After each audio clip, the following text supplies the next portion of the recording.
कर रहे हैं 2013, ठीक है। कंपनी लॉ जो है हमारे भारत में, उसका ओरिजिन हुआ था इंग्लिश कंपनी लॉ से, ठीक है। सबसे पहला कंपनी एक्ट जो हमारे भारत में आया था वो आया था 1850 को, ठीक है। 1850 के आने के बाद में हमें लगा कि नहीं, इसमें कुछ चेंजेस होने चाहिए, ठीक है। तो समय के साथ हर एक्ट में बदलाव किए जाते हैं। तो 1850 जब हमारे पास पहली बार आया, तो इसको हमने 1913 में रिपील करके वापस से एक कंपनीज एक्ट लाया, ठीक है। 1930 के बाद हमने वापस से 1956 में लाया। तो जो हमारे एक्ट पहले के थे, उसको आज के समय के हिसाब से वो फुलफिल नहीं कर पा रहा था चीजों को, ठीक है। तो हम समय समय पे उसको रिपील करके वापस से लाते हैं। तो सबसे पहला 1850 में आया, ठीक है। वो हमारी जरूरतों को पूरा नहीं कर पा रहा था, तो हमने 1913 में रिपील करके वापस से लाया, ठीक है। फिर हमने 1913 वाले को रिपील करा और हमने 1956 में वापस से लाया, ठीक है। 1956 में भी जो आया वो हमारे पास 2011 तक बहुत सारी ऐसी चीजें थी जिसको वो कवर नहीं कर पा रहा था। तो हमने उसको 2011 में रिपील कर दिया और हमने उसके जगह पे कंपनीज एक्ट 2013 लाया, ठीक है। जब हमने ये एक्ट लाया तो उससे पहले हमने कंपनी बिल लाया, ठीक है। कोई भी एक्ट आने से पहले बिल लाया जाता है, उसको दोनों सदनों में पास कराया जाता है, फिर प्रेसिडेंट का असेंट लगता है, इसके बाद वो इन्फोर्स होता है, ठीक है। ये प्रोसीजर होता है।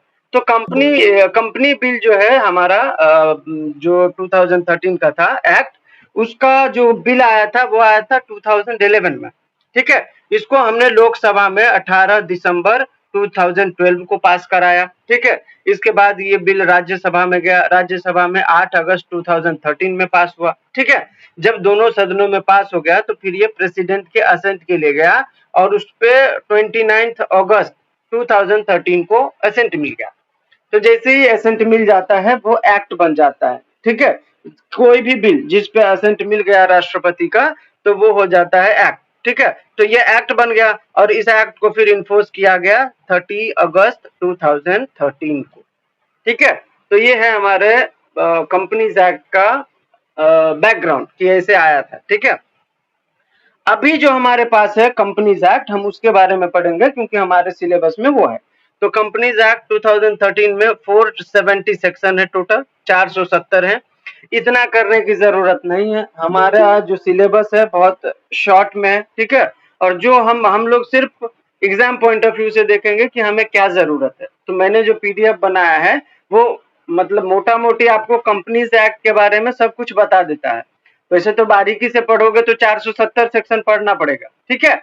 लेकिन शॉर्ट में अगर हम समझना चाहें तो जो मैंने पीडीएफ भेजा है 12 पेज का, वो आपके एग्जाम के लिए एनफ है, ठीक है। जो कुछ छूटेगा हम लोग क्वेश्चन आंसर करने वाले हैं, तो उसमें सारा कवर हो जाएगा, ठीक है। तो इसमें जो हमारा कंपनीज एक्ट है उसमें 470 सेक्शन है, 470। इसके अंदर 29 चैप्टर है, ठीक है। 29 चैप्टर में डिवाइड किया गया है और इसके अंदर 7 शेड्यूल भी है, ठीक है। अभी हम समझते हैं डेफिनेशन ऑफ कंपनी। जब बहुत सारे लोग, ठीक है, मिलके, जैसे मान के चलिए मेरा मन था कि मैं एक सॉफ्टवेयर कंपनी बनाऊं, ठीक है। मान के चलिए मैंने ही माइक्रोसॉफ्ट बनाया। अब मैंने बनाया तो मैं अकेले से तो कंपनी को गवर्न नहीं कर सकता, हर जगह पे रिलीज नहीं कर सकता, ठीक है। आगे की कार्रवाई नहीं कर सकता, मेरे पास इतना पूंजी नहीं है कि मैं फैक्ट्री लगा सकूं। जो भी चीजें हैं, किसी कंपनी को सेटअप करने का एक आदमी का काम तो है नहीं, बराबर। तो हम कुछ लोग मिल के करते हैं। जैसे मान के चलिए मैं आया सामने, फिर नेहा मैडम आई सामने, किशोर सर सामने आए, रामचंद्र सर सामने आए कि चलो यार कंपनी बनाते हैं, ठीक है। तो बहुत सारे लोग मिलकर, ठीक है, ग्रुप ऑफ इंडिविजुअल, जब किसी एक कॉमन ऑब्जेक्ट के हिसाब से, ठीक है, किसी बिजनेस में या किसी कंपनी में कंट्रीब्यूशन करते हैं, ठीक है, और उस कंपनी का कुछ नाम देते हैं, उसका रजिस्ट्रेशन कराते हैं, तो उसको माना जाता है कि वो एक कंपनी है, रजिस्टर्ड कंपनी, ठीक है। जैसे Google, YouTube, Samsung, Amazon, Reliance, Microsoft, ये सब क्या है? ये सब कंपनियां हैं। इसके अंदर बहुत सारे लोग काम कर रहे हैं। इसमें बहुत सारे शेयर होल्डर होंगे, बहुत सारे क्रेडिटर होंगे, बहुत सारे डिवेंचर होल्डर होंगे, राइट। तो बहुत सारे लोगों को मिलकर जब किसी खास मकसद के लिए हम कुछ कंपनी बनाते हैं तो वो कंपनी कहलाता है, ठीक है। तो ये एग्जाम्पल भी बता दिया, जैसे गूगल है, यूट्यूब है, ठीक है। एक ज्यूरिस्ट हुआ करता था, ठीक है, जिसका नाम था जस्टिस लिंडले, ठीक है। उन्होंने कंपनी को डिफाइन किया था, बहुत अच्छे तरीके से किया था, ठीक है। तो उनका मानना था कि कंपनी जो है ना एक एसोसिएशन ऑफ पीपल है, मतलब लोगों का एक समूह है, ग्रुप है, ग्रुप ऑफ इंडिविजुअल जब एक साथ मिलकर कोई काम करते हैं तो हम मानते हैं कि वो कंपनी है, ठीक है। ये लिंडले का मानना है। फिर आगे वो बोलते हैं हु कंट्रीब्यूट मनी, जो जो लोग इकट्ठा होते हैं, ऐसा तो है नहीं कि वो बातचीत करने के लिए इकट्ठा होंगे, ठीक है। वो इकट्ठा होंगे कंपनी फॉर्म करने के लिए, तो कंपनी फॉर्म करने के लिए क्या जरूरत है, पैसा जरूरत है, प्रॉपर्टी जरूरत है, लैंड लगेगा, फर्नीचर लगेगा, राइट। तो अगर हम किसी भी तरीके से, जैसे मान के चलिए मैंने बोला कि भाई मैं 1 लाख रुपए दूंगा, नेहा मैडम ने बोला मेरे पास लैंड है, मैं वो दे देता हूँ। किशोर सर ने कहा कि मैं, मेरे पास एक बिल्डर है पहचान का, मैं वहां पे बिल्डिंग कंस्ट्रक्ट करवाता हूँ, ठीक है। एक ने बोला कि मैं फर्नीचर का अरेंजमेंट कराता हूँ ऑफिस के लिए, करेक्ट। तो इस तरीके से जब सारे लोग जो है एसोसिएशन ऑफ पीपल, वो अपना अपना कंट्रीब्यूशन देते हैं, ठीक है। किसके लिए, टू अ कॉमन स्टॉक और बिजनेस, किसी एक कॉमन बिजनेस के लिए, कि हमने सोचा कि हमें सॉफ्टवेयर का कंपनी बनाना है, तो सबका मकसद अब सॉफ्टवेयर कंपनी है, right.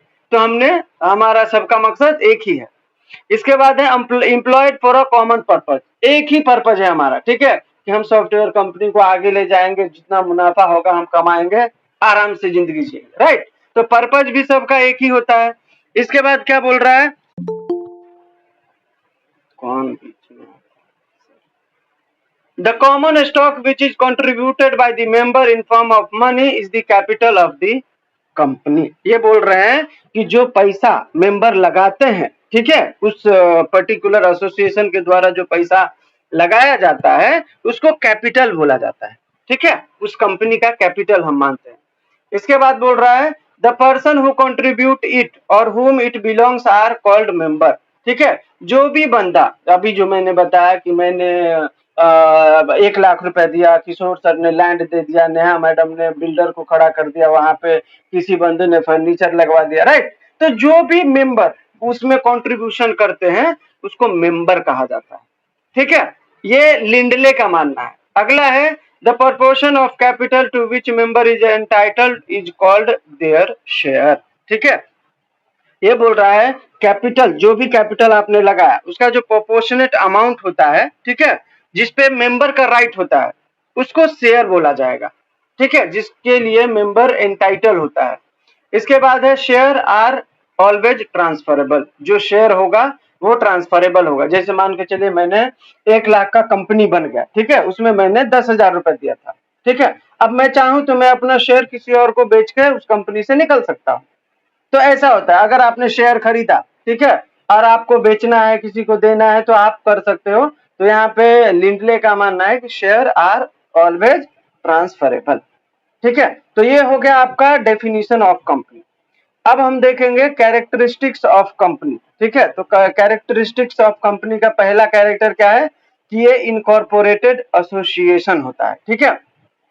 Company should have registration, registration का मतलब होता है इनकॉर्पोरेशन, ठीक है, मतलब कंपनी को जब आप रजिस्टर कराते हो तो ये माना जाता है कि आपकी कंपनी इनकॉर्पोरेट हो गई, बन गई, ठीक है, मतलब जन्म ले लिया बेसिकली, ठीक है।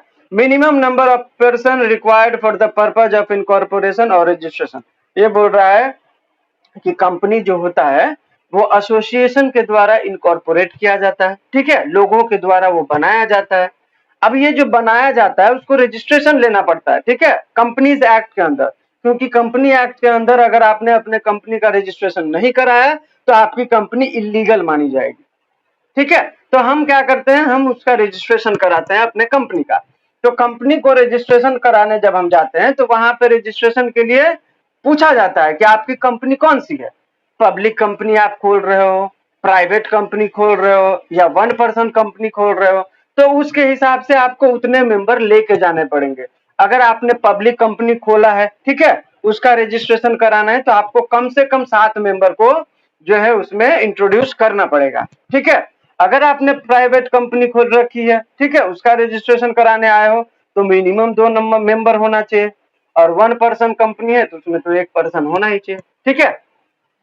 इसमें आगे कहा गया है however an association of more than 10 person in case of banking business, ठीक है। अगर आपका बैंकिंग का बिजनेस है, ठीक है, आप उसको जो है रजिस्ट्रेशन कराने गए हो तो आपको मिनिमम 10 मेंबर होने चाहिए आपके एसोसिएशन में, ठीक है। और अदर बिजनेस है कोई, ठीक है, तो उसमें कम से कम 20 मेंबर होना चाहिए। If not registered as a company under the Companies Act becomes an illegal association or company। ये तो मैंने पहले भी बता दिया कि अगर आपने कंपनीज एक्ट के तहत आपके एसोसिएशन को, आपके कंपनी को रजिस्टर नहीं कराया है तो वो इलीगल माना जाएगा, ठीक है। तो पहला क्या हो गया कि ये इनकॉर्पोरेटेड एसोसिएशन होता है। दूसरा है सेपरेट लीगल एंटिटी, ठीक है। सेपरेट लीगल एंटिटी का मतलब होता है कि कोई भी कंपनी जो होता है ना, उसका खुद का अलग पहचान होता है, ठीक है। कंपनी किसी मेंबर के द्वारा रिप्रेजेंट नहीं किया जाएगा, डायरेक्टर से उसको कोई मतलब नहीं है। कंपनी चाहे तो खुद के नाम पर प्रॉपर्टी ले सकता है, प्रॉपर्टी बेच सकता है, किसी के ऊपर केस कर सकता है, किसी के ऊपर कोई उसके ऊपर केस, ठीक है।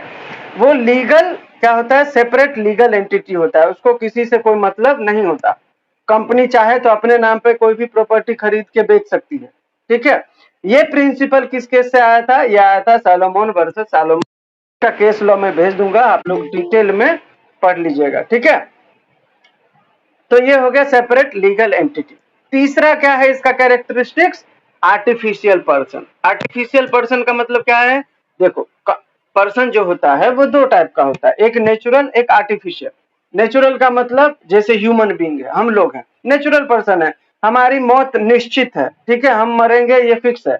आर्टिफिशियल का मतलब बनाया गया है, इसका वो उसको जब तक वो मरेगा नहीं, जब तक हम नहीं चाहेंगे तब तक वो नहीं मरेगा, ऐसा, ठीक है। तो कंपनी जो होता है वो आर्टिफिशियल होता है, उसका मरने का कोई लिमिटेशन नहीं होता। ह्यूमन बीइंग जैसा नहीं है कि वो कभी भी मर जाएगा या कभी भी उसको जो है आप खत्म कर सकते हो, ठीक है। तो कंपनी इंसान के तरह पैदा नहीं होता, इसीलिए वो नेचुरल पर्सन नहीं होता। जैसे हम लोग क्या है, हम लोग जन्म लेंगे, हमारी निश्चित है आयु 60 साल जिएंगे, 70 साल जिएंगे, 80 साल जिएंगे, लेकिन जब कंपनी एक बार फॉर्म हो जाता है, ठीक है, तो वो मरता नहीं है। जब वो क्या हो सकता है, वो वाइंडिंग अप हो सकता है, जिसको बंद करना बोलते हैं। आप कंपनी बंद कर सकते हो लेकिन कंपनी खत्म नहीं हो सकता।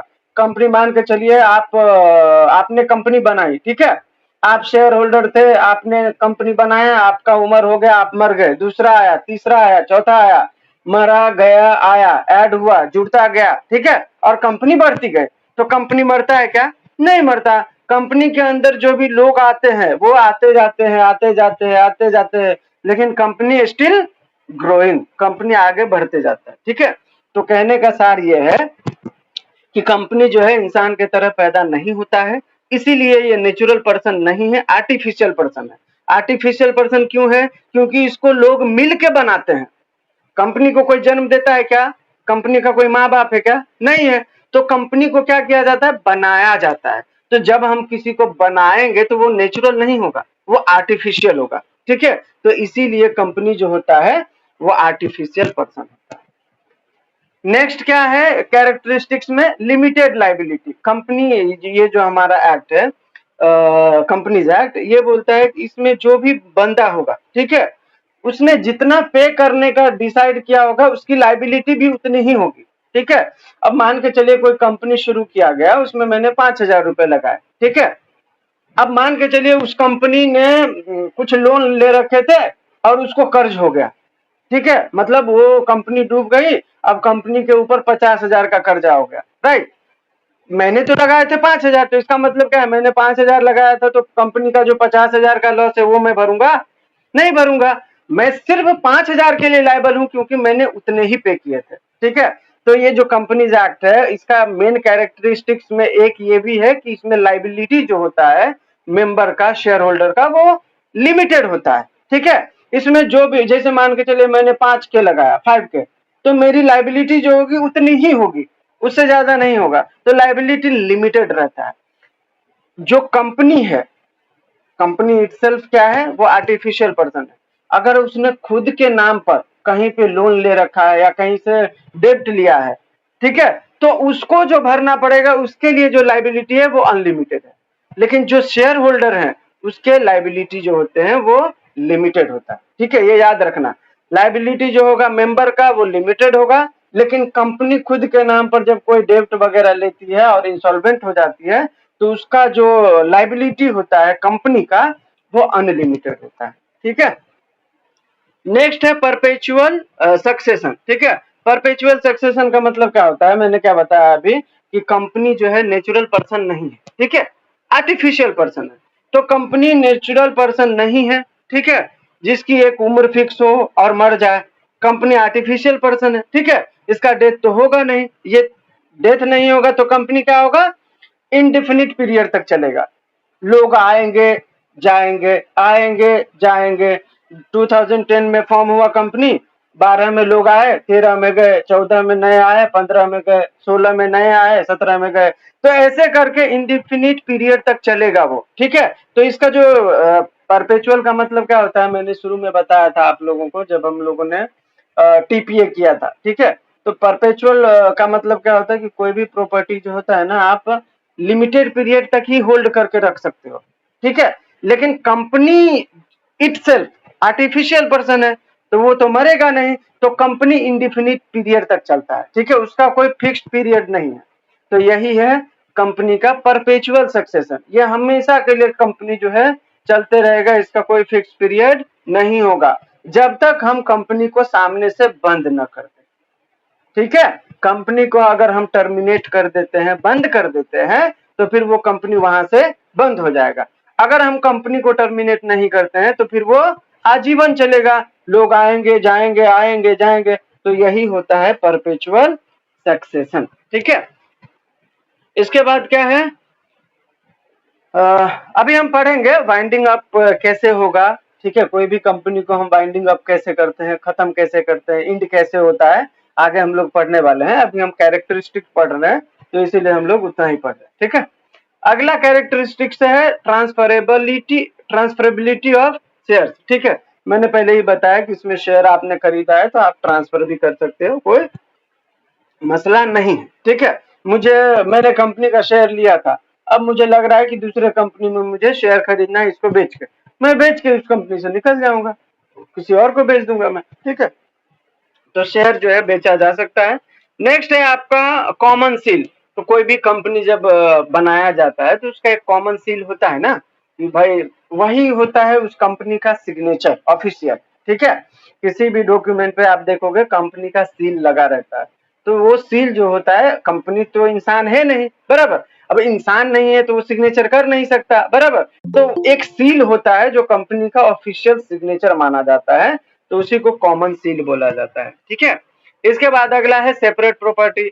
मैंने बोला था कंपनी जो है आर्टिफिशियल है, ठीक है, और आर्टिफिशियल है तो उसके खुद के भी नाम से वो प्रॉपर्टी खरीदा जा सकता है। मैंने अभी पीछे बताया कि अगर मैं कंपनी हूँ, ठीक है, मैं भले आर्टिफिशियल का हूँ, ठीक है, लेकिन मैं चाहूँ तो अपने नाम पे कोई प्रॉपर्टी खरीद सकता हूँ, बेच सकता हूँ, किसी कंपनी से लोन ले सकता हूँ, कंपनी खुद के नाम पर। ऐसा नहीं है कि किसी डायरेक्टर के नाम पे, किसी ह्यूमन बीइंग के नाम पे, नहीं। कंपनी भले आर्टिफिशियल है लेकिन उसके पास जो पावर है खरीदने के, बेचने के, ठीक है, किसको शेयर देना है नहीं देना है, ये सारा डिसाइड कंपनी खुद से कर सकता है। ये सारे पावर उसको नेचुरल पर्सन के जैसा उसको मिला हुआ। ठीक है, नेक्स्ट है capacity to contract sue and to be sued. कोई भी कंपनी है, अभी मैंने बोला, वो किसी के साथ भी एग्रीमेंट कर सकता है, किसी के ऊपर लीगल एक्शन ले सकता है। अगर किसी कंपनी को उसके ऊपर लीगल एक्शन लेना है तो लिया जा सकता है। ठीक है, तो ये कंपनी खुद के नाम पर कॉन्ट्रैक्ट करने के लिए भी कैपेबल है, किसी के ऊपर केस करने के लिए भी कैपेबल है, और अगर किसी और को उसके ऊपर केस करना है तो वो भी कैपेबल होगा। ठीक है, तो ये सारी चीजें हैं। और 10वां है कैरेक्टरिस्टिक्स, जो कि लास्ट है, वाइंडिंग अप। आप कंपनी को वाइंडिंग अप भी कर सकते हो, ये भी एक कंपनी का कैरेक्टरिस्टिक्स ही है। ठीक है, as a company is a artificial person, ठीक है, it does not die as a natural person. ठीक है, मैंने पहले ही बताया कि कंपनी जो है आर्टिफिशियल पर्सन है, क्योंकि कंपनी जन्म नहीं लेता, बनाए जाते हैं लोगों के द्वारा। ठीक है, क्रिएट किया जाता है। तो क्रिएट किया जाएगा, तो इसीलिए उसको आर्टिफिशियल पर्सन कहा जाता है। वो आम आदमी के जैसा मरेगा नहीं, उसका फिक्स पीरियड नहीं है। ह्यूमन बीइंग का क्या है, 60 साल, 70 साल, 80 साल, उससे ज्यादा तो नहीं जिएगा। लेकिन कंपनी जो है आजीवन है, उसको उसमें सिर्फ मेंबर आएंगे जाएंगे, आएंगे जाएंगे, और कंपनी चलता रहेगा। ठीक है, तो ऐसा है। तो आर्टिफिशियल कंपनी है, लेकिन वो नेचुरल पर्सन के जैसा डाइड नहीं होता। तो डाई नहीं होगा तो खत्म तो हो सकता है ना कंपनी कैसे भी। तो कंपनी को खत्म करने का जो प्रोसेस होता है उसको बोला जाता है वाइंडिंग अप। ठीक है, वाइंडिंग अप दो तरीके से हो सकता है, एक होता है वॉलंटरीली और एक होता है कंपल्सरीली। ठीक है, वॉलंटरीली का मतलब है आप स्वेच्छा से कंपनी को बंद कर रहे हो। कंपल्सरी है कि मतलब आप अगर इंसॉल्वेंट हो गए तो कंपल्सरीली आपको बंद करना है। आपके मेंबर के बीच डिस्प्यूट हो गया, आपको कंपल्सरीली बंद करना है। कोर्ट का ऑर्डर आ गया तो आपको कंपल्सरीली बंद करना है। ठीक है, तो दो तरीके से आप किसी भी कंपनी को वाइंडिंग अप कर सकते हो। वाइंडिंग अप करने के कुछ मेजर रीजन है जो पूछे जाते हैं। ठीक है, कि किसी कंपनी को वाइंडिंग अप होने के लिए क्या क्या मेन रीजन है। ठीक है, तो सबसे पहला है आपका ड्यू टू फाइनेंशियल डिस्ट्रेस, वित्तीय संकट के कारण। ठीक है, अगर पैसे का कमी हो गया, अब कंपनी को चलाने के लिए पैसा चाहिए, पैसा अब कंपनी के पास है नहीं, तो कंपनी क्या करेगा, वाइंडिंग अप, बंद हो जाएगा। दूसरा क्या है, ड्यू टू इंसॉल्वेंसी। इंसॉल्वेंसी का मतलब क्या होता है, दिवालियापन। मतलब जैसे अभी अनिल अंबानी हो गया था, ठीक है, दिवालियापन हो गया था उसका, इंसॉल्वेंट डिक्लेयर कर दिया था। तो यही है, तो अगर आप इंसॉल्वेंट हो गए, कंपनी इंसॉल्वेंट हो गई, तो उसके कारण भी वो बंद हो सकता है। तीसरा है बाय शेयर होल्डर डिसीजन। अगर शेयर होल्डर जो भी उसमें है, अगर वो डिसाइड करते हैं आपस में कि अब ये कंपनी ग्रो नहीं करने वाला, अब यहाँ पे ही हम खत्म कर रहे हैं, तो आप कंपनी वहां पे वाइंडिंग अप कर सकते हो। फोर्थ रीजन है ड्यू टू मिसमैनेजमेंट। अगर कंपनी का मैनेजमेंट आपने सही से नहीं करा, ठीक है, तो उसके कारण भी कंपनी लॉस में आ जाती है और कंपनी बंद होने के कगार पर आता है, तो आपको वाइंडिंग अप करना पड़ जाता है। नेक्स्ट है बाय कोर्ट ऑर्डर। ठीक है, बाय कोर्ट ऑर्डर का मतलब कोर्ट ने आदेश दिया कि आपकी कंपनी बंद हो जाएगी या बंद करो। ठीक है, तो आपको बंद करना पड़ेगा। नेक्स्ट है छठा, शेयर होल्डर के बीच में विवाद होने पर, due to shareholder dispute. ठीक है, अगर शेयर होल्डर का आपस में ही विवाद चल रहा है, तो ये भी वजह हो सकता है कि कंपनी वाइंडिंग अप हो जाए। ठीक है, नेक्स्ट है due to unfavourable market condition. हमारी कंपनी चल रही थी, ठीक है, लेकिन मार्केट का जो अभी का कंडीशन है वो हमारे हिसाब से परफेक्ट नहीं है। ठीक है, अनफेवरेबल है, अनुकूल नहीं है, तो इस परिस्थिति में भी कंपनी वाइंडिंग अप हो सकता है। लास्ट है आपका due to failure to comply with legal requirement या non compliance of company law. ठीक है, कंपनी लॉ में बहुत सारे रूल बताए गए हैं किसी कंपनी को चलाने के लिए। ठीक है, अगर आपने उस लीगल रिक्वायरमेंट को, ठीक है, लीगल ये मैटर को अगर आपने कंप्लायंस नहीं करा, ठीक है, कंपनी का जो रूल रेगुलेशन उसको ब्रेक कर दिया, वायलेट कर दिया, तो आपकी कंपनी वाइंडिंग अप में जा सकती है। ठीक है, however to avoid winding up company may adopt merger amalgamation reconstruction and reorganization। आपकी कंपनी है तो तो नहीं चाहोगे कि वाइंडिंग अप हो, बंद हो, राइट। तो आप ट्राई करते हो कि हमारी कंपनी कैसे भी करके जिंदा रहे, चलता रहे।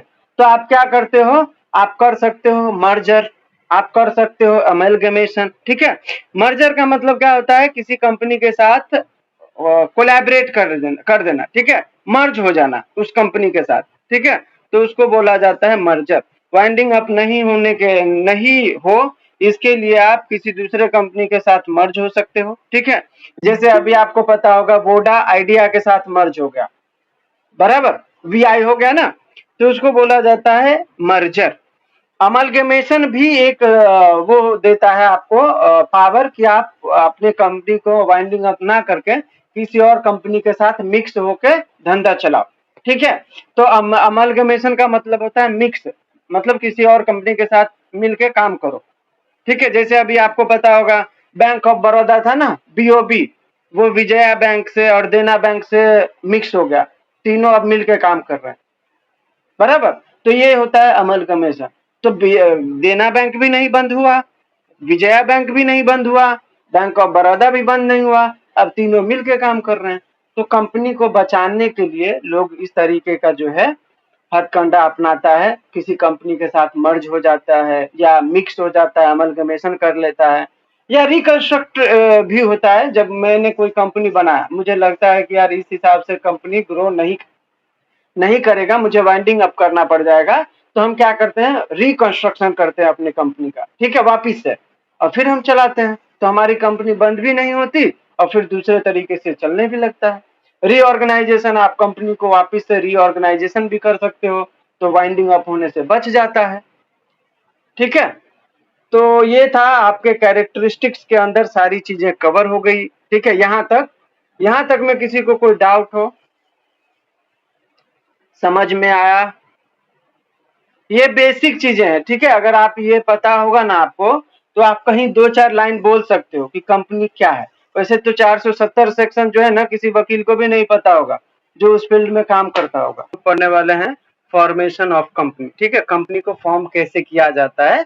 वैसे तो कंपनी हमने 4 लोग मिले, ठीक है, कुछ लोगों को और इकट्ठा कर लिया, फिर हमने उसका कंपनी का एक नाम रखा, ठीक है, फिर हमने पैसे जमा किए, ठीक है, फिर हमने रजिस्ट्रेशन करा, फिर हमने सारे डॉक्यूमेंट जमा करे, ठीक है, फिर हम आ गए इन्फोर्स में। ये होता है नॉर्मली, लेकिन प्रोविजन वाइज कैसे होता है वो देखिए। ठीक है, तो हम पढ़ रहे हैं अभी फॉर्मेशन ऑफ कंपनी। सबसे पहला है फॉर्मेशन ऑफ कंपनी में, कंपनीज एक्ट के अंदर स्टेज 1 है प्रमोशन का। ठीक है, प्रमोशन का मतलब क्या होता है, जो भी मेंबर्स हैं, ठीक है, मैंने 10 लोग मिलके चाहते हैं कि कंपनी शुरू करें, ठीक है, तो कंपनी में जो कंसेंटेड मेंबर होते हैं, ठीक है, वो सारे स्टेप्स लेते हैं। मैंने शुरू में बताया, मैं अपना लैंड दे दूंगा, किशोर सर बोलेंगे 1 लाख रुपए दे देता हूँ, कोई बोलेगा मैं बिल्डर खड़ा कर देता हूँ, कोई बोलेगा ये। तो ये जो लोग हैं ना, वो जो मिल के ये सारे कदम उठाते हैं, उसको प्रोमोटर कहा जाता है। ठीक है, किसी भी कंपनी में प्रोमोटर का रोल बहुत इंपॉर्टेंट होता है। उसका नाम प्रोस्पेक्टस में होता है, उसका कंपनी के अंदर जो भी अफेयर होगा, ठीक है, उसके ऊपर उसका पूरा कंट्रोल होता है, और वो बॉडी ऑफ डायरेक्टर को, ठीक है, डायरेक्शन भी दे सकता है, एडवाइस भी कर सकता है, ठीक है, और इसके बाद जो है वो उनको इंस्ट्रक्ट भी कर सकता है। ये सारी चीजें उसके अंदर कवर होती हैं। ठीक है, नेक्स्ट है आपका इनकॉर्पोरेशन ऑफ कंपनी। इनकॉर्पोरेट कब होता है, कोई भी कंपनी इनकॉर्पोरेट तब होता है, देखिए सबसे पहला क्या है, नहीं पहले ये समझ लेते हैं कि फॉर्मेशन ऑफ कंपनी में 4 स्टेज होता है। ठीक है, पहला होता है प्रमोशन का, जो लोग मिल के काम करते हैं, तुम प्रॉपर्टी दे दो, मैं पैसा दे देता हूँ, ये वो दे देगा, वो ये दे देगा, ठीक है, ये सारी चीजें मिलकर प्रोमोटर अपना काम करते हैं और कंपनी को बिल्ड करते हैं। इसके बाद दूसरा होता है रजिस्ट्रेशन कराना। उस कंपनी को हमने सब कुछ कर लिया, बन गया, ठीक है, मेंबर भी आ गए, पैसे भी रेज हो गए, राइट, तो अब हम क्या करेंगे, उसको रजिस्ट्रेशन कराएंगे। ठीक है, रजिस्ट्रेशन जैसे ही हो जाएगा तो कंपनी हमारी लीगली वैलिड हो जाएगी। तो जब लीगली वैलिड हो जाता है तो कोई भी इंसान उसमें पैसा लगाने की सोचता है। ठीक है, जब तक मैं रजिस्टर नहीं हूं तब तक मुझे हर आदमी पैसा नहीं दे सकता, रजिस्टर ही नहीं है, इसका भरोसा नहीं रहेगा, भाग जाएगा, राइट। तो इस तरीके से तो हम लोग रजिस्ट्रेशन कराने के बाद जो है कैपिटल रेज करते हैं। ठीक है, तो थर्ड स्टेज है raising of capital. Raising of capital के बाद फोर्थ स्टेज आता है कमेंसमेंट ऑफ बिजनेस। जैसे ही आपके पास पैसा वैसा आ गया, बिजनेस को शुरू कर दो, हो गया आपका ये 4 स्टेज में कंप्लीट। ठीक है, अब ये जो कंपनी रजिस्ट्रेशन होता है उसके लिए क्या क्या जरूरी है। ठीक है, तो सबसे पहला है प्लानिंग एंड प्रिपरेशन। सबसे पहले आपको बिजनेस, जो भी जिस चीज के लिए भी आपने शुरू करना चाहते हैं कंपनी, वो डिटरमाइन करना पड़ेगा आपको कि भाई मैं जो कंपनी शुरू करने वाला हूँ ये प्राइवेट रखना है या पब्लिक रखना है। ठीक है, दूसरा है चूज अ कंपनी नेम। आपको कंपनी का नाम चयन करना पड़ेगा। ठीक है, और वो नाम कंपनी लॉ के अकॉर्डिंग होना चाहिए। ठीक है, क्योंकि नाम का क्या है, कंपनीज एक्ट में प्रोहिबिशन है कि कुछ ऐसे नाम है जिसको आप कंपनी का नाम नहीं दे सकते। ठीक है, जैसे कोई मिसलीडिंग नाम हो, इलीगल नाम हो, ऑफेंसिव या ऑब्सीन नाम हो, या पब्लिक मोरालिटी के खिलाफ हो, ऐसे नाम प्रोहिबिटेड किए गए हैं कंपनी के लिए। ठीक है, तो जैसे आप हवाला नाम से कोई कंपनी नहीं बना सकते आप। जैसे वी मार्ट है, डी मार्ट है, आप ड्रग मार्ट नहीं रख सकते। क्यों? क्योंकि ड्रग प्रोहिबिटेड मटेरियल है, तो आपके कंपनी का नाम ड्रग मार्ट नहीं हो सकता। ठीक है। इसके बाद कोकेन सप्लाई कंपनी, आप ये नाम नहीं रख सकते क्योंकि कोकेन बैन है। ठीक है। इसके बाद जैसे मैं सिक्योरिटी कंपनी खोलना चाहता हूं, ठीक है, तो मैं उसका नाम ये नहीं रख सकता गवर्नमेंट अप्रूव्ड सिक्योरिटी, ये मिसलीड करेगा ना लोगों को लगेगा कि यार ये गवर्नमेंट अप्रूव्ड है, जबकि मैं तो नाम रखा हूं, ऐसा कुछ है नहीं कि गवर्नमेंट से अप्रूवल मिला है मुझे, राइट। तो इस तरीके के नाम आप नहीं रख सकते जो मिसलीड करता हो। दी माफिया नहीं रख सकते, ठीक है। बैंड बुक नहीं रख सकते, ठीक है। जो नाम आपको भी लगेगा कि नहीं ये नाम नहीं होना चाहिए, वो बैन है, सीधा सा समझो, ठीक है। इसके बाद है प्रिपेयर लीगल डॉक्यूमेंट। इसके बाद आपने कंपनी का नाम रख लिया, अब कंपनी को जो है, कंपनी के लिए लीगल डॉक्यूमेंट बनाइए। क्या क्या लगता है कंपनी को रजिस्ट्रेशन कराने के लिए? तो सबसे पहला है एमओए, ठीक है, मेमोरेंडम ऑफ एसोसिएशन। मैं आगे डिस्कस करने वाला हूं कि ये क्या होता है डिटेल में, ठीक है। तो एमओए सबसे ज्यादा जरूरी डॉक्यूमेंट होता है जो इनकॉर्पोरेशन के टाइम पे लगता है। इनकॉर्पोरेशन का मतलब रजिस्ट्रेशन के टाइम पर, ठीक है। इसके बाद है आर्टिफिशियल आर्टिकल ऑफ एसोसिएशन, ये भी आपको देना होता है। बेसिकली मेमोरेंडम ऑफ एसोसिएशन जो होता है एमओए, वो कंपनी का ऑब्जेक्टिव के बारे में बात करता है, ठीक है, कि कंपनी क्यों बनाया गया, क्या क्या इसमें काम होगा, क्या क्या काम नहीं होगा, ये सारी चीजें एमओए में लिखा होता है। आर्टिकल ऑफ एसोसिएशन में कंपनी के रूल और रेगुलेशन होते हैं, ठीक है, कि कंपनी इस तरीके से काम करेगा, कंपनी को ये जो है रास्ते से कंपनी जो है डील करेगी, ये सारी चीजें आर्टिकल ऑफ एसोसिएशन में होता है। आपने लीगल डॉक्यूमेंट प्रिपेयर कर लिए, अब आपको जो है ये डिजिटल सिग्नेचर सर्टिफिकेट के लिए आपको जो है अप्लाई करना होता है आरओसी में, ठीक है। आरओसी में जब आप जाओगे तो आपको वो ये देंगे डिजिटल सिग्नेचर सर्टिफिकेट। ये क्या होता है? ये इलेक्ट्रॉनिकली आपको अगर कुछ फाइलिंग करना है तो आपको डीएससी लगता ही लगता है, ठीक है। इसके बाद है अगला आपका, किधर गया, obtain DIN number. DIN number लगता है, जितने भी डायरेक्टर होते हैं ना उनका यूनिक आइडेंटिफिकेशन नंबर होता है, वो भी आपको आरओसी ही देता है, कोई प्रॉब्लम नहीं है। जब आप ये सारे डॉक्यूमेंट जमा करते हो ना तो फिर वो आपको जो देते हैं, ठीक है। आरओसी का मतलब होता है रजिस्ट्रार ऑफ कंपनी, कंपनी का जो रजिस्ट्रार ऑफ कंपनी जहां होगा आपको वहां पे ये सारी चीजें फाइल करनी होती हैं, ठीक है। तो ये हो गया क्या क्या आपको लगेगा। इसके बाद है इनकॉर्पोरेशन फाइलिंग, ठीक है। इनकॉर्पोरेशन फाइलिंग का मतलब अगर आपको नाम कोई लगता है कि ये कंपनी का नाम मुझे बहुत ज्यादा पसंद आया, तो आप इनकॉर्पोरेशन से पहले रिजर्व भी कर सकते हो, ठीक है, या आप जो नाम लेके आए हो आप उसी नाम से इनकॉर्पोरेट कर लो, ठीक है। दूसरा है फाइल इनकॉर्पोरेशन डॉक्यूमेंट, जो भी अभी मैंने बताया नेसेसरी डॉक्यूमेंट, एमओए, एओए और अगर कोई भी अदर डॉक्यूमेंट है तो आपको भरना है। और इसके बाद स्टैंप ड्यूटी, जो भी फीस रहेगा वो आपको भरना है, ठीक है। ये सारी चीजें करने के बाद आपको सर्टिफिकेट मिलता है, ठीक है। सर्टिफिकेट जो रहता है वो रहता है सर्टिफिकेट ऑफ इनकॉर्पोरेशन। जब सब कुछ हो जाता है तो फिर कंपनी का जो है वेरिफिकेशन होता है उनके डॉक्यूमेंट का, पेमेंट का, ठीक है। जब ये सारी चीजें हो जाती है तो फिर ये जो रजिस्ट्रार ऑफ कंपनी है वो आपको सर्टिफिकेट ऑफ इनकॉर्पोरेशन देता है, ठीक है, कि आपकी कंपनी अब इनकॉर्पोरेट हो गई है, रजिस्टर्ड हो गई है, ठीक है। इसके बाद आप लीगली अपने बिजनेस को कमेंस कर सकते हो, चालू कर सकते हो, ऑपरेशन में ले सकते हो, ठीक है। इसके बाद जो है एक और कॉम्प्लायंस करना पड़ता है, आपको जो है बैंक अकाउंट खोलना पड़ता है। ये सब रजिस्ट्रेशन के बाद की बात है। आपको बैंक अकाउंट खोलना पड़ता है, पैन नंबर लेना पड़ता है, टैन नंबर लेना पड़ता है, ठीक है। तो जिस जगह का जो जो मैंडेटरी डॉक्यूमेंट है वो आपको जमा करके वहां की जो चीजें हैं वो लेनी होती हैं, ठीक है। भारत में ऑनलाइन भी एप्लीकेशन होता है, ठीक है। जैसे पहले है आपको एमसीए के पोर्टल पे जाना होगा, ठीक है, वहां पे आपको सारी चीजें करनी होंगी। पहले अकाउंट बनाना पड़ेगा, फिर सारे डॉक्यूमेंट उसमें भरने पड़ेंगे, ठीक है। इसके बाद सबमिशन करना होगा और सबमिशन होने के बाद फिर आपको इनकॉर्पोरेशन और सर्टिफिकेट का वो मिल जाएगा, ठीक है। तो ये हो गया आपका इनकॉर्पोरेशन के बारे में।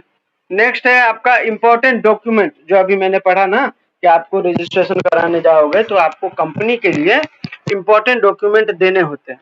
तो इंपॉर्टेंट डॉक्यूमेंट में प्राइमरी 2 डॉक्यूमेंट है, ठीक है। पहला बोला जाता है एमओए, दूसरे को बोला जाता है एओए, ठीक है। एमओए क्या होता है? ये एक लिखित डॉक्यूमेंट होता है, ठीक है, जिसमें कंपनी को क्यों बनाया गया, उसका ऑब्जेक्ट लिखा होता है, ठीक है, और कंपनी कैसे आगे काम करने वाली है, क्या क्या एक्टिविटी में इंडल्ज होने वाली है, क्या क्या नहीं करने वाली है, ये सारी चीजें उसके अंदर एमओए के अंदर कवर किया जाता है, ठीक है। तो सबसे पहले मैं पॉइंट वाइज पढ़ूंगा। A written document that defines the for what company is incorporate. ये बोल रहा है कि ये जो कंपनी है वो ये एमओए है वो रिटन डॉक्यूमेंट होता है, ठीक है। उसमें लिखा होता है कि कंपनी इनकॉर्पोरेट क्यों किया गया इसके बारे में, ठीक है। It lays down the activities the company shall engage. मैंने बताया अभी आपको कि कंपनी क्या क्या एक्टिविटी करने वाली है, वो सारी चीजें इसके अंदर कवर किया जाता है। It lays down the boundaries beyond which the action of company can not go, ठीक है। ये एक बाउंड्री तय करता है कि कंपनी कौन से काम करने वाली है और कौन सी नहीं करेगी। जो उस कंपनी में लिखा होगा कि भाई हम यही काम करने के लिए आए, तो उससे ज्यादा वो काम नहीं कर सकती, ठीक है। अगर उस कंपनी में लिखा है कि मैं सिर्फ सॉफ्टवेयर प्रोडक्ट ही बनाऊंगा, तो वो हार्डवेयर नहीं बना सकती, बराबर। तो एक बाउंड्री भी तय करता है आपका एमओए। नेक्स्ट है आपका it outline the purpose of for which company was form. Company जो फॉर्म किया गया है उसके पीछे का पर्पज क्या है, ऑब्जेक्ट क्या है, मैंने पहले ही बता दिया था। It contains power and object of the company. ये जो है कंपनी के पावर और ऑब्जेक्ट के बारे में बताती है। इसको चार्टर ऑफ कंपनी भी कहा जाता है। मेमोरेंडम ऑफ एसोसिएशन जो होता है, इसको चार्टर ऑफ कंपनी भी कहा जाता है। It is a public document which is open for public inspection. MOA जो होता है वो पब्लिक डॉक्यूमेंट होता है। एग्जाम्पल फॉर, मुझे किसी कंपनी में इन्वेस्ट करना है, ठीक है, तो मैं उस कंपनी के बारे में समझूंगा ना कि वो कंपनी क्या करना चाह रही है, उसका ऑब्जेक्टिव क्या है। तो मैं उस कंपनी के पास जाके उसको बोलूंगा मुझे अपना एमओए दो, ठीक है। मेमोरेंडम ऑफ एसोसिएशन का वो जब मुझे फाइल देगा तो उसमें मैं सारी चीजें देख के इंस्पेक्ट करके फिर चाहूं तो उस कंपनी का शेयर लूं, ना चाहूं तो ना लूं, ठीक है।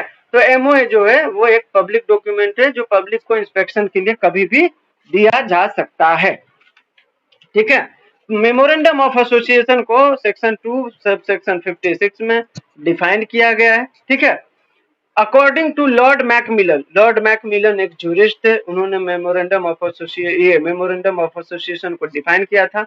उनका मानना था the purpose of the memorandum is enable to shareholder, creditor and those who deal with the company to know what is its permitted range of enterprise, ठीक है।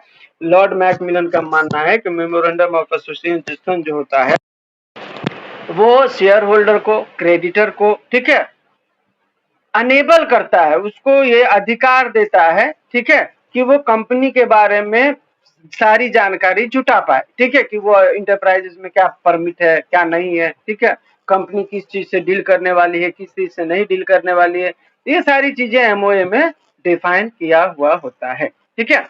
जैसे आपको पता होगा हर एक्ट में सेक्शंस होते हैं, ठीक है, जैसे आईपीसी ले लो, सीपीसी ले लो, फिर आप कॉन्स्टिट्यूशन ले लो, उसमें आर्टिकल है। तो एमओए जब बनता है तो उसके अंदर भी सीरियल वाइज लिखा हुआ होना चाहिए, ठीक है, तो उसको बोला जाता है क्लॉज, ठीक है। तो क्लॉज वाइज आपको सारी चीजें कवर की जानी चाहिए। तो एमओए के अंदर बेसिकली 7 क्लॉज होने चाहिए, ठीक है। 7 क्लॉज में एक क्लॉज जो होता है 7वां, वो सिर्फ 1% कंपनी के लिए बनाया गया है, वो क्लॉज। तो हम उस क्लॉज को बाद में डील करेंगे। फिलहाल हमारे पास जो एमओए के अंदर जो क्लॉज होते हैं वो होता है 6, ठीक है। वैसे होता है 7, लेकिन एक जो है सिर्फ वन ओपीसी के लिए है, 1% कंपनी के लिए, तो हम उसको बाद में समझेंगे, लेकिन हम फिलहाल 6 क्लॉज के बारे में समझते हैं। तो एमओए के अंदर सबसे पहला होगा नेम क्लॉज, ठीक है। फर्स्ट चैप्टर में नेम क्लॉज होगा। नेम क्लॉज का मतलब क्या, कि नाम क्या है, कैसा होना चाहिए, प्रोहिबिटेड नाम तो नहीं है, ये सारी चीजें उसके अंदर रहेंगी। दूसरा है registered office clause. Registered office clause का मतलब क्या है, कि भाई कोई भी कंपनी है, ठीक है, तो उसका कहीं तो रजिस्टर्ड ऑफिस होना चाहिए लोगों को कांटेक्ट करने के लिए, कंपनी के बारे में जानने के लिए, कंपनी कहाँ का है, उसका डोमिसाइल किधर का है, ओरिजिन कहाँ हुआ था, ये सारी चीजें समझने के लिए आपको रजिस्टर्ड ऑफिस जो है बनाना पड़ेगा आपके कंपनी का। तो ये दूसरा क्लॉज है। तीसरा क्लॉज बोलता है ऑब्जेक्ट क्लॉज, ठीक है। कंपनी क्यों फॉर्म किया गया, इसके पीछे का ऑब्जेक्ट क्या है, क्या क्या ये कंपनी करेगी, क्या क्या नहीं करेगी, ये सारी चीजें ऑब्जेक्ट क्लॉज में आपको लिखना होता है। ठीक है, इसके बाद है लाइबिलिटीज क्लॉज। ठीक है, लाइबिलिटी क्लॉज का मतलब क्या है कि भाई कोई भी कंपनी आप बना रहे हो उसमें लाइबिलिटी क्लॉज भी रखो और उसमें बताओ कि किसका कितना लाइबिलिटी होगा। अगर कोई बंदा इतना शेयर करेगा तो इतना लाइबिलिटी होगा। बेसिकली लाइबिलिटी के बारे में पूरा जो प्रोविजन होता है ना वो लाइबिलिटी क्लॉज में लिखा हुआ होता है। ठीक है, पांचवा है कैपिटल क्लॉज, पैसा कैसे रेज किया जाएगा, किस कितना मतलब कैपिटल, नॉमिनल कैपिटल क्या होगा, रजिस्टर्ड कैपिटल क्या होगा। ठीक है, जितना हमने डिसाइड किया था कि हमें इतना ही कैपिटल चाहिए उसके आगे हम न जाएं। ठीक है, तो ये सारी चीजें कैपिटल क्लॉज में डिटेल में लिखा हुआ होता है। लास्ट है इसका एसोसिएशन या सब्सक्रिप्शन क्लॉज। ठीक है, एसोसिएशन या सब्सक्रिप्शन क्लॉज का मतलब क्या है कि कोई प्राइवेट कंपनी है तो उसमें कितने मेंबर हो सकते हैं, 2 मेंबर हो सकते हैं कम से कम। पब्लिक कंपनी है तो कम से कम 7 मेंबर होना चाहिए। ठीक है, 1 पीसी कंपनी है तो 1 मेंबर होना चाहिए। तो एसोसिएशन आपके कंपनी में कितना होगा ये सारी चीजें उसमें एसोसिएशन क्लॉज में डिटेल में लिखा हुआ होता है। ठीक है, सातवां मैंने बोला था क्लॉज जो कि 1% कंपनी के लिए है, वो है नॉमिनेशन क्लॉज। ठीक है, नॉमिनेशन क्लॉज का मतलब है कि कोई भी बंदा अकेले है, ठीक है, और उसने कंपनी बना रखी है तो वो मरने के बाद कोई तो होना चाहिए ना आदमी जिसके पास वो कंपनी जाए। तो ये बोलता है कि आपको नॉमिनेशन भी कराना होगा। आपका जो भी नॉमिनी होगा, अगर आप 1% कंपनी है तो आपके नॉमिनी को भी रजिस्टर कराना होगा। ठीक है, तो ये है आपका मेमोरेंडम ऑफ एसोसिएशन के बारे में सारा प्रोविजन। सभी को क्लियर है यहां तक?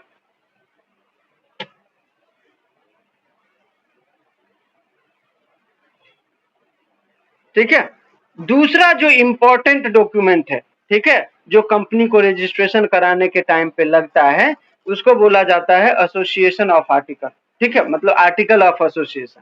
ठीक है, मैंने बोला था ये रेगुलेशन बताता है, रूल और रेगुलेशन कि भाई आप इस कंपनी को चलाओगे तो कैसे चलाओगे, क्या नियम होंगे। हर कंपनी किसी नियम के अंडर आती है, आपको पता होगा। ठीक है, अगर हम कोई रूल न बनाए, कोई रेगुलेशन न रखें तो कंपनी को वाइंडिंग अप होने से कोई नहीं बचा सकता।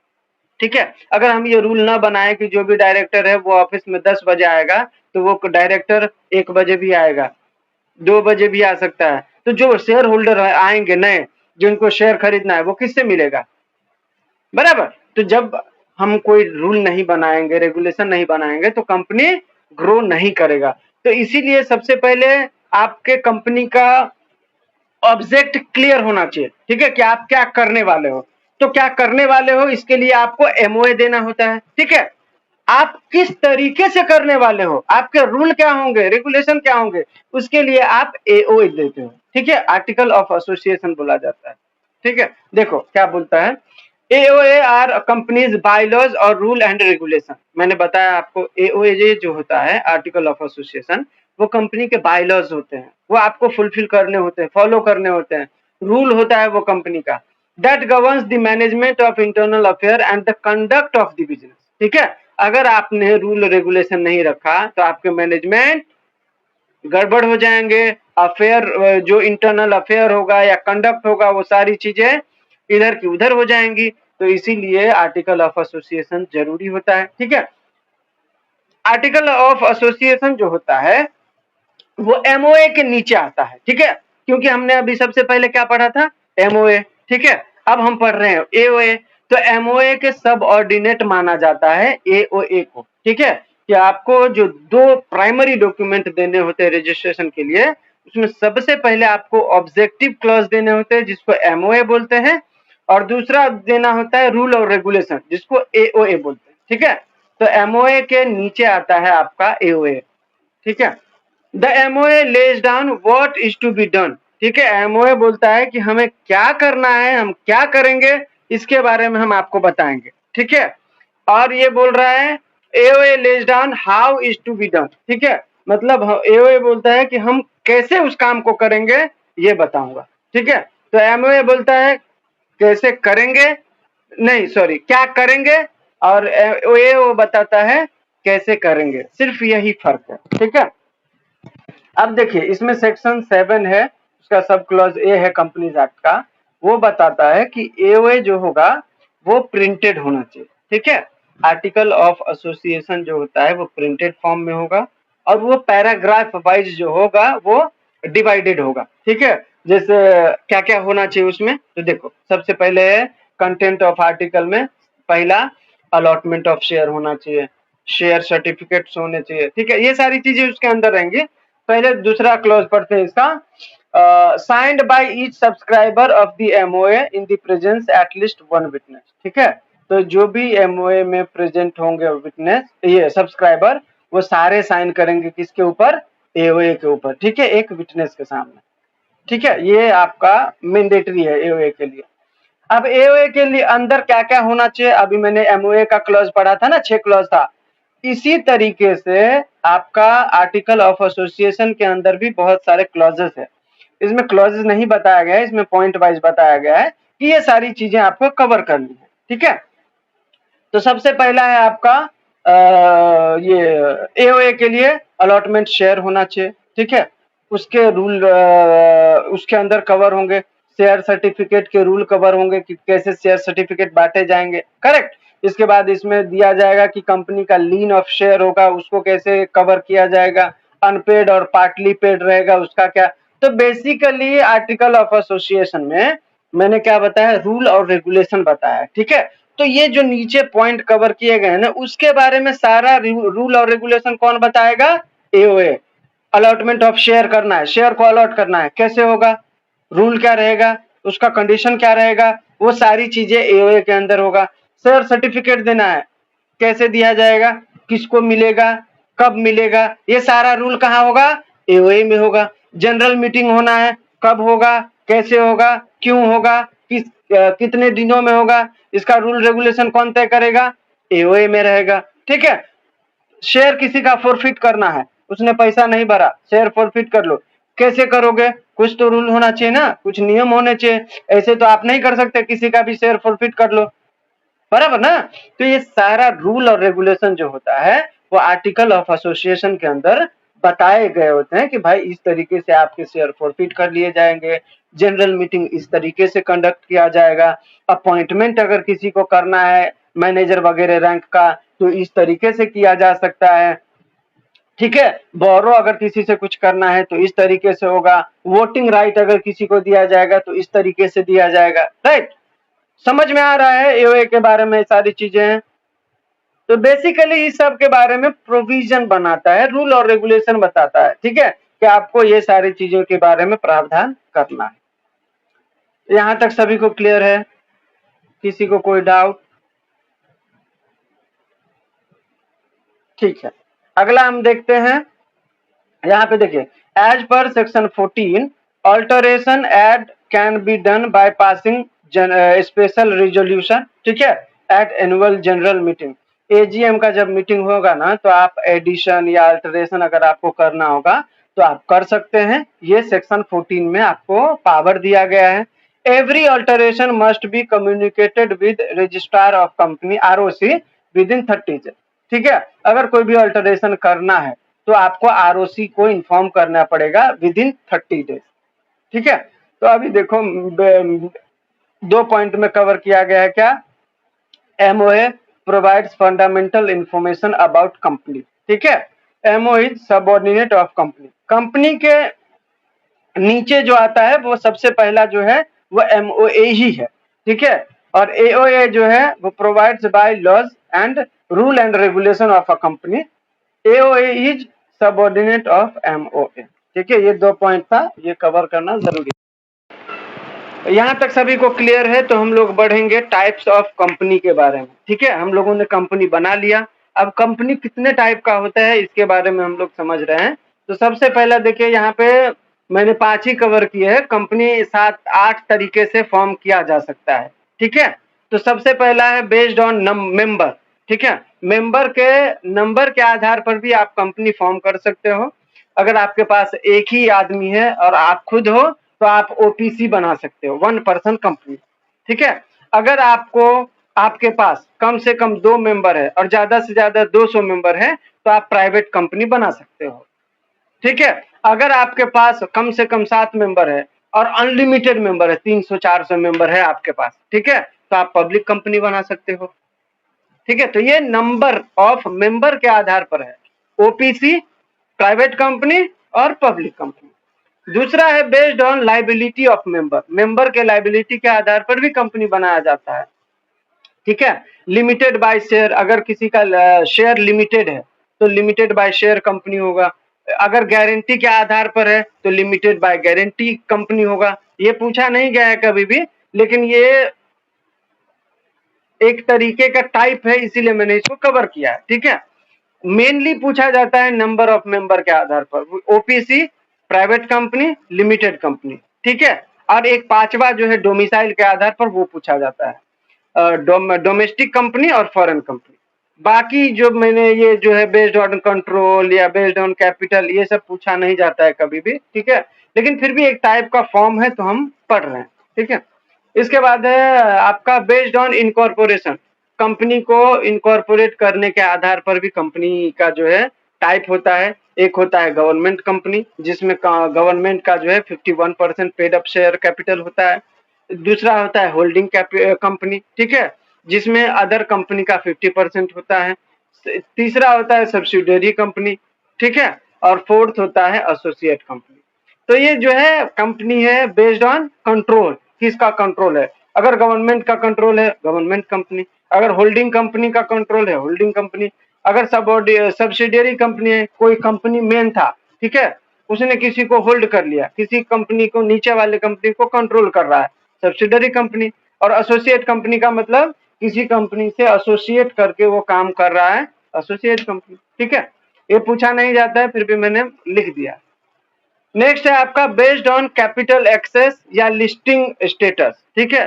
तो लिस्टिंग स्टेटस के आधार पर भी कंपनी का जो है टाइप होता है। एक होता है लिस्टेड कंपनी, दूसरा होता है अनलिस्टेड कंपनी। ये जो पांचवा है बेस्ड ऑन डोमिसाइल, ये पूछा जाता है। तो डोमेस्टिक कंपनी का मतलब क्या है, जो इंडियन लॉ से गवर्न हो रहा है, ठीक है, और इंडियन लॉ के तहत रजिस्टर्ड है, तो वो होता है डोमेस्टिक कंपनी। फॉरेन कंपनी का मतलब है कि इनकॉर्पोरेट हुआ है बाहर में, ठीक है, भारत के बाहर, लेकिन वो बिजनेस हमारे भारत के अंदर करता है, तो वो फॉरेन कंपनी कहलाता है, ठीक है। तो ये हो गए types of company. Types of company में आप हमेशा 5 टाइप का कंपनी याद रखना, 1 person company, private company, public company और डोमेस्टिक कंपनी, फॉरेन कंपनी। ये 5 कंपनी बहुत इंपॉर्टेंट है, बाकी के नहीं पूछे जाते, ठीक है। नेक्स्ट है आपका एडवांटेज ऑफ कंपनी। कंपनी का एडवांटेज क्या है, जब आप रजिस्टर करा लेते हो तो कुछ तो फायदा होना चाहिए ना। अगर आप रजिस्टर नहीं कराओगे, ठीक है, तब तक तो वो कंपनी, और कंपनी नहीं होगी तो आपको नुकसान क्या हो सकता है, फायदा क्या होगा, इसके बारे में प्रावधान बताया है। आगे बताता हूं मैं। अभी तक में किसी को डाउट है?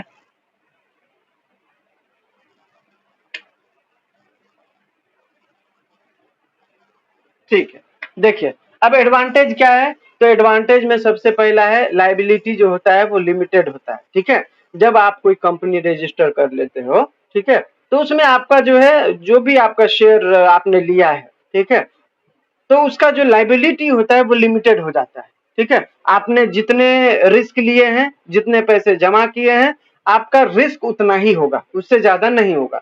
जबकि अगर आपने कंपनी रजिस्टर नहीं कराया है तो कंपनी तो इलीगल हो गई। अब इलीगल कंपनी का जो भी नुकसान होगा वो आपको देखना पड़ेगा, क्योंकि उसमें कुछ रूल रेगुलेशन तो होता ही नहीं है, बराबर। तो एडवांटेज जो है कंपनी का, जो रजिस्टर्ड कंपनी है उसकी बात कर रहे हैं हम लोग, तो उसमें पहला है कि लायबिलिटी लिमिटेड होता है। दूसरा परपेचुअल एग्जिस्टेंस, जब आप कंपनी को रजिस्टर कर लेते हो तो आपकी कंपनी कंपनी हो जाती है। और जैसे ही कंपनी होता है तो कंपनी क्या होता है, आर्टिफिशियल होता है। आर्टिफिशियल का मतलब वो मरेगा नहीं, मरेगा नहीं मतलब वो बहुत लंबा चलने वाला है। तो लंबा चलने वाला है तो इसका मतलब है कि इसका परपेचुअल एग्जिस्टेंस है, मतलब इनडिफिनिट पीरियड तक वो चलेगा, ठीक है, वो कभी खत्म नहीं होगा जब तक कंपनी को वाइंडिंग अप न किया जाए, ठीक है। तीसरा है एक्सेस टू कैपिटल। कैपिटल को एक्सेस करने में इसमें जो है आपको ज्यादा प्रॉब्लम नहीं होता है। चौथा है प्रोफेशनल मैनेजमेंट। अगर कंपनी रजिस्टर हो जाती है, ठीक है, तो मैनेजमेंट प्रोफेशनल हो जाता है, एकदम अच्छे से काम चलता है, सारी चीजें होती हैं, ठीक है। शेयर जो है ट्रांसफर किया जा सकता है इसमें, कंपनी रजिस्टर होने के बाद, ठीक है। इसके बाद जो है क्रेडिबिलिटी बढ़ जाता है आपके ब्रांड का। जब आप कोई भी कंपनी रजिस्टर कर लेते हो तो आपका ब्रांड वो हो जाता है ना, फिर फेमस हो जाता है, क्रेडिबिलिटी बढ़ जाती है, पब्लिक डिमांड बढ़ जाता है, भरोसा बढ़ जाता है, ठीक है। ये आपके रिस्क को भी कम कर देता है, ठीक है। जैसे मान के चलिए कोई बंदा आया, किसी ने शेयर खरीदा और फिर वो बेच के निकल गया, तो ऐसा नहीं रहेगा। जब आपकी कंपनी ब्रांड हो जाएगी, क्रेडिबिलिटी बढ़ जाएगा, तो रिस्क आपको कम हो जाएगा कि शेयर होल्डर भागेंगे या कुछ ऐसा नहीं रहेगा, ठीक है। फिर है लीगल पर्सनैलिटी और सेपरेट प्रॉपर्टी। कंपनी का जो, अगर आपने कंपनी रजिस्टर करा लिया तो कंपनी के नाम से आप सेपरेट प्रॉपर्टी ले सकते हो, ठीक है। और टैक्स एंड फंडिंग एडवांटेज भी इसमें मिलता है। डिसएडवांटेज क्या है कंपनी का? अगर आपने कंपनी रजिस्टर कर लिया तो क्या होगा disadvantage? Complex and costly formation, ठीक है। जब आप रजिस्टर नहीं कराते हो तो आपको ये सब खर्चा बच जाता है ना, एमओए बनाने का, एओए बनाने का, फिर आरओसी में जाने का, फिर डॉक्यूमेंट भरने का, फीस भरने का, स्टाम्प ड्यूटी भरने का, राइट। तो ये सारी चीजें आपको नहीं करनी होती, तो नहीं करना होता है, तो ये क्या है? ये एडवांटेज होता है। लेकिन यहाँ पे आपको करना पड़ता है, तो ये सब डिसएडवांटेज है ना। आपको महंगा भी गिरता है और कॉम्प्लेक्स है पूरा, ठीक है। इसके बाद दूसरा डिसएडवांटेज ये है, मतलब क्या बोलते, खामियां। इसमें कमियां क्या क्या है? तो दूसरा कमी ये है कि इसमें एक्सटेंसिव फॉर्मेलिटी और पेपर वर्क होता है। अगर आप कंपनी को रजिस्टर नहीं कराओगे तो आपको इतना डॉक्यूमेंट वगैरह थोड़ी करना पड़ता है, नहीं करना पड़ता ना। लेकिन आप जब रजिस्टर कराते हो तो आपको बहुत सारा पेपर भरना पड़ता है, ये करो वो करो, ये चीजें वो चीजें, बराबर। तो मतलब वर्क जो है लोड बढ़ जाता है, ठीक है।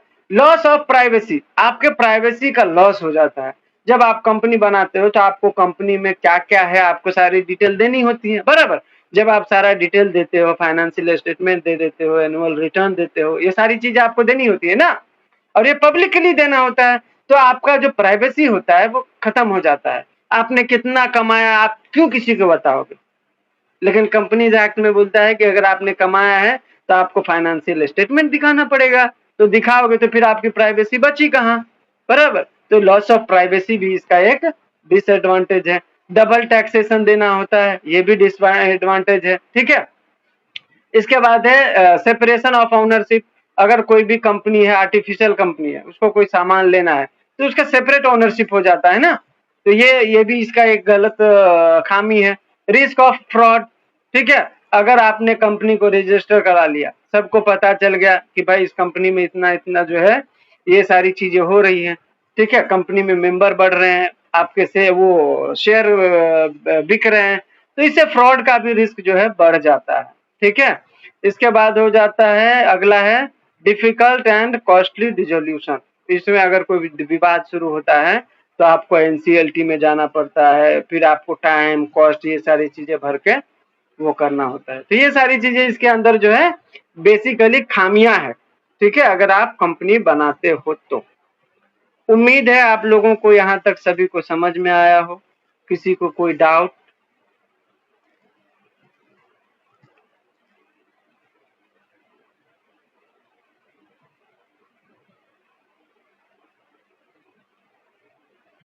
हाँ बोलिए ना।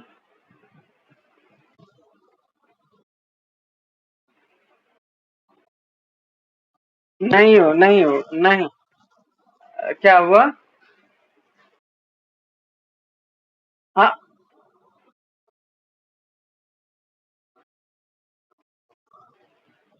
नहीं, देखिए देखिए, कहने का मतलब ये है कि ये सारी चीजें ना हो तो बेहतर होगा, ठीक है।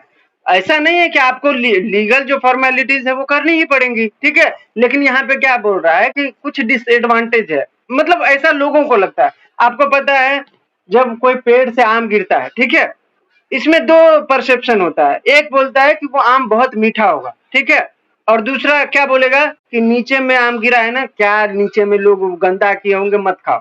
और एक क्या सोच रहा है कि ऊपर से गिरा हुआ है तो बहुत मीठा होगा। तो दो दो होता है ना, हर चीज के दो पहलू होते हैं। एक अच्छी पहलू भी होता है, एक बुरा पहलू भी होता है। तो यहाँ पे डिसएडवांटेज का मतलब ये है कि भाई जैसे ये पहला क्या है, कॉम्प्लेक्स एंड कॉस्टली फॉर्मेशन। आपको एमओए बनाना पड़ेगा, एओए बनाना पड़ेगा, फिर आपको जो है आरओसी में फाइलिंग करना पड़ेगा, एजीएम मीटिंग बिठाना पड़ेगा, ठीक है, फाइनेंशियल डिटेल देना पड़ेगा। अगर ये सारी चीजें ना हो तो कितना अच्छा होगा।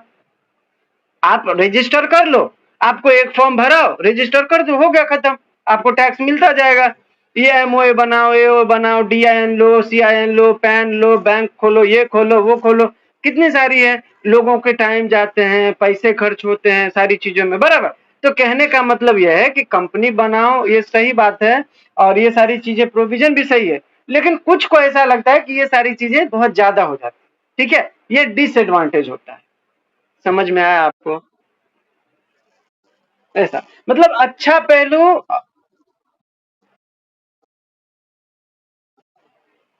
ये तो आपको एमसीए के पोर्टल पे जाना पड़ेगा सर, ये तो डिटेल में हो गया फिर। कोई भी देखो, आपको देखो, कोई भी बनाओगे ना तो जो भी बेसिक डॉक्यूमेंट होगा ना, वो एमसीए के पोर्टल पे आपको दिख जाएगा, ठीक है, कि आपको क्या क्या भरना पड़ेगा, सारा डिटेल वहां पे रहता है। हाँ विजेता मैडम बोलिए।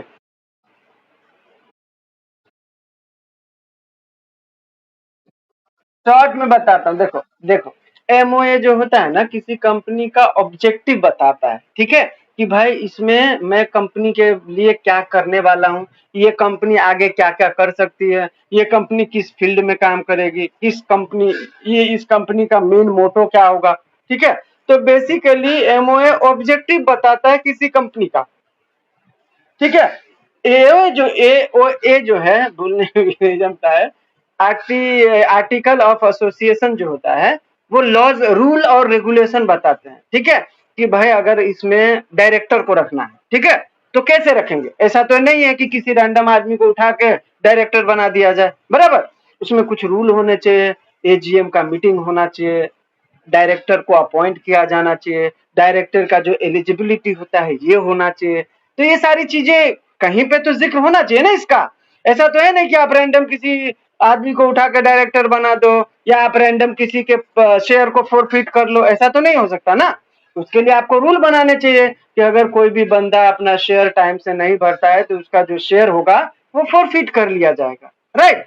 तो अगर फोरफिट करना है और मैं किसी का ऐसे ही रैंडम शेयर फोरफिट कर दूं तो चलेगा क्या? नहीं चलेगा ना, एक रूल होना चाहिए।